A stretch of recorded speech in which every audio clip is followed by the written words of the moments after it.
En este video vamos a empezar a cubrir la última sección de la introducción a estadística. Entonces vamos a ver la estadística no paramétrica y vamos a empezar con correlación y forma. ¿Qué es estadística no paramétrica? Ya hemos hablado y hemos hecho los supuestos de que en general nuestras muestras siguen una distribución normal o una distribución T, pero que presenta forma normal. Todos esos test, todas esas pruebas que hemos visto hasta ahora, las pruebas T, prueba Z, ANOVA, asumen que los datos están normalmente distribuidos. Las pruebas no paramétricas no siguen una distribución específica, o sea, simplemente no hay un presupuesto, no hay un supuesto de, eh, de qué distribución tienen los datos. Eso aplica para cuando han sido transformados o no han sido transformados. Aplica también cuando se tienen pocos datos, aunque digamos en esos casos podemos usar la T aproximadamente, pero también se pueden hacer en ensayos o pruebas no paramétricas.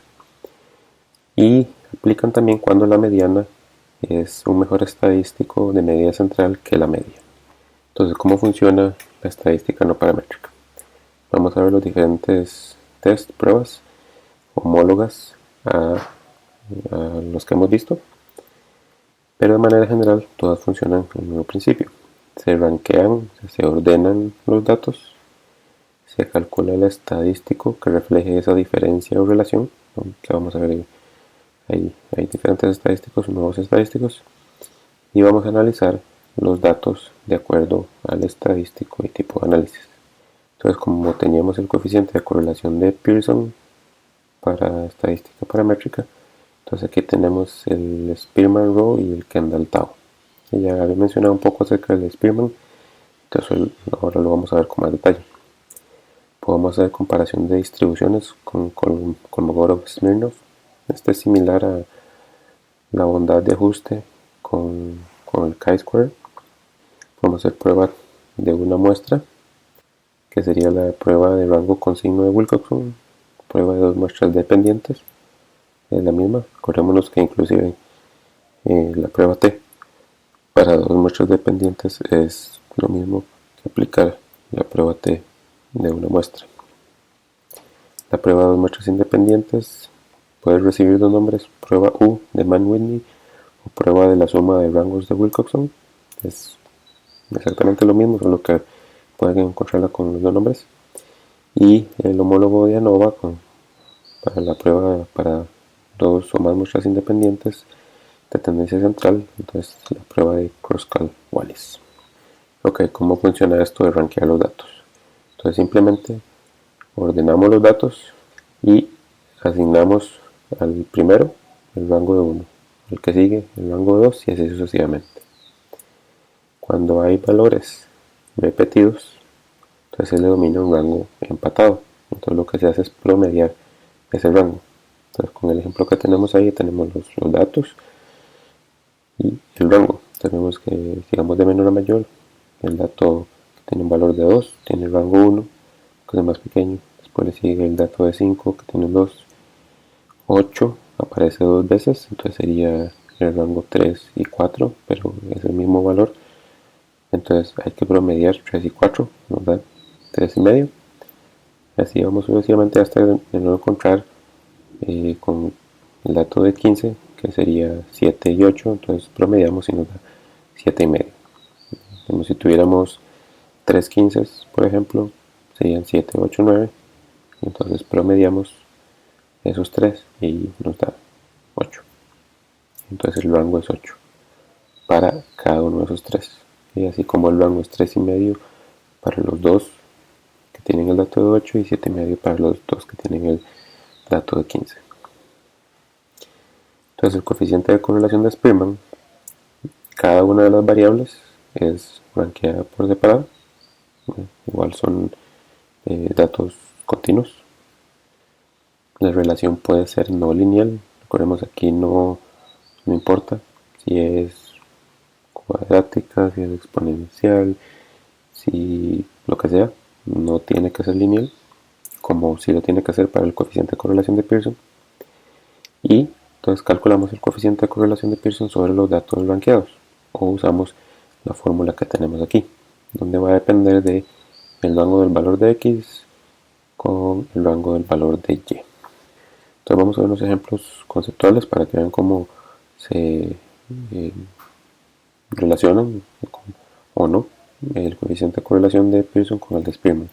Entonces Pearson paramétrico es azul, Spearman no paramétrico es amarillo. Entonces ahí tenemos los datos, los ordenamos y en ambos casos tenemos una relación 1-1, digámoslo así. Ya están perfectamente correlacionados. En el siguiente lo que hago es cambiar un poco los datos en X y Y, o sea, los datos crudos, pero vean que los rangos no cambian. O sea, el valor del dato puede variar un poco, pero si el rango no cambia, entonces el coeficiente de correlación de las variables ranqueadas va a mantenerse en 1.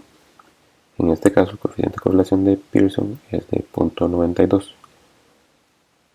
Aquí muestro el R cuadrado, pero recordémonos que la correlación es la raíz cuadrada de R al cuadrado. Sigo manipulando los datos un poco, entonces ya ahora sí cambio un poco los rangos, el orden de los rangos, y entonces en este caso el Pearson 0.91, Spearman 0.8. Y el último caso es para mostrar cuál es el efecto de un dato extremo, un valor atípico. ¿Por qué? Porque el coeficiente de correlación de Pearson sí se ve afectado por estos datos, por estos valores, si se acuerdan de cuando vimos esta métrica. El coeficiente de correlación de Spearman no se ve afectado o se ve afectado menos. Aquí que los rangos cambian un poco, pero no toma en cuenta la magnitud de ese dato, como si lo hace el coeficiente de Pearson. Entonces, aunque tenemos un valor atípico muy grande, el coeficiente de correlación de Spearman calcula una buena correlación, mientras el coeficiente de correlación de Pearson se ve muy afectado por ese valor atípico y da una correlación muy baja. Entonces, en este caso, Pearson 0.46, Spearman 0.8. Entonces, eso es para resaltar también que Spearman puede ser más robusto, especialmente cuando sospechamos que haya datos atípicos. Entonces, igual podemos hacer hipótesis sobre la correlación, donde no hay correlación, sería la hipótesis 0, o si hay una correlación positiva o negativa, y vamos a tener los valores críticos de Spearman y los comparamos con nuestro estadístico. Entonces el gráfico que está a la derecha muestra los diferentes valores críticos dependiendo del tamaño de la muestra y del alfa que queramos escoger. Entonces el 5%, el alfa de 0.05, sería la línea de medio, la azul oscura. Y entonces con la fórmula que está ahí, la de la derecha, podemos determinar el coeficiente de Spearman crítico para un determinado tamaño de muestra. Entonces ahora hagamos un ejemplo. Tenemos el tamaño de los tracos con respecto a la profundidad y queremos determinar si existe una relación entre esas dos variables, que indicaría a su vez una relación entre el paso del tiempo y el tamaño de los ostracos. O sea, hay un cambio en el tamaño de los ostracos conforme pasa el tiempo. Entonces, con los datos que tenemos aquí, pues tenemos el dato X, que es la profundidad, tenemos esa variable ranqueada, tenemos el dato Y, que sería el tamaño, tenemos esa variable ranqueada y ve que en algunos casos hay rangos empatados. Entonces hacemos la diferencia de rango de X menos rango de Y al cuadrado y lo metemos en la fórmula. N en este caso es 33, tenemos 33 datos. Eso nos da un coeficiente de correlación de Spearman de 0.67. Entonces podemos hacer hipótesis y prueba de correlación de Spearman. Entonces lo que hacemos es comparar. Podemos también usar el intervalo de confianza, pero podemos compararlo con el valor crítico. Entonces, devolviéndonos al gráfico, podemos meter 33 en el X de la fórmula de la derecha y eso nos da aproximadamente un valor crítico de 35. Entonces, para un alfa de 0.05 y un tamaño muestra de 33, el valor de coeficiente de correlación de Spearman crítico sería 0.35. Nuestro estadístico es mayor, entonces rechazamos H0 y si hay una relación entre el tiempo, profundidad y el tamaño de los sustracos. Esto lo reportamos de manera similar a como hemos visto anterior. La profundidad y el tamaño de los sustracos están significativamente correlacionadas. Correlación de Spearman con coeficiente de tanto, intervalo de confianza de tanto, un valor P de tanto, y el tamaño del efecto es grande. Esto podemos usarlo similar con los valores de tamaño de efecto de coeficiente de correlación de Pearson. La interpretación es muy similar, solo que la forma en que se calcula puede ser de dos maneras: coeficiente de correlación de Pearson sobre los datos rankeados o con la fórmula que vimos. Ok, un par de notas con respecto a este coeficiente de correlación. No indica una relación lineal, indica que hay una relación entre las variables. Como dicen, no, yo no estoy haciendo supuestos de cómo es esa relación. Hay una relación, no puedo ir más allá de decir cómo es, tener que hacer más pruebas. Es inusual que el resultado de un test estadístico para Pearson sea superior al de Spearman, ya vemos especialmente cuando hay datos atípicos, y debido a eso también se considera más robusto el de Spearman que el de Pearson, ¿sí? Porque no se ve tan afectado por esos datos más atípicos o extremos. La prueba de Kolmogorov-Smirnov era el homólogo como una bondad de ajuste, comparar distribuciones, formas.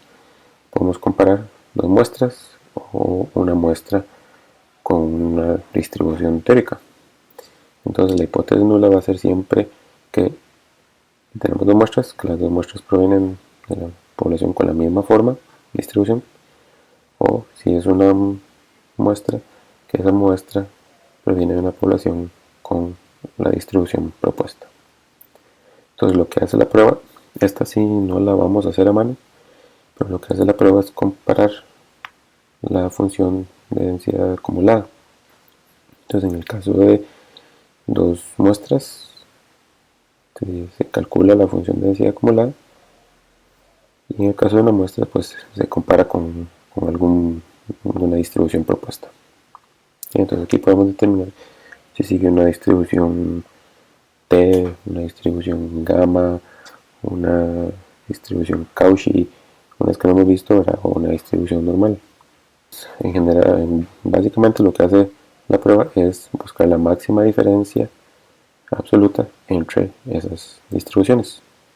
Simplemente busca cuál es la máxima diferencia. Y ese sería el estadístico que se reporta, el D. El paquete estadístico R nos da un valor P. Eso sería lo que reportamos. Entonces, como el ejemplo acá que estoy mostrando, tenemos dos muestras donde lo que cambia es la desviación estándar. Las dos estaban centradas en 0, pero la desviación estándar del 1, que sería la roja, es 3, y de la 2, que sería la verde, es 10. Cuando realizamos la prueba sobre estas dos muestras nos da un estadístico D de 0.33. El valor P que está demostrado, entonces lo reportamos simplemente con que es menor que 0.001. En el caso de la prueba, simplemente comparar esas dos distribuciones, esas dos formas, y ver si dentro de un cierto margen de error pueden ser similares o no. Entonces esto fue la introducción a estadística no paramétrica con las pruebas de correlación y pruebas de forma de Kolmogorov-Smirnov.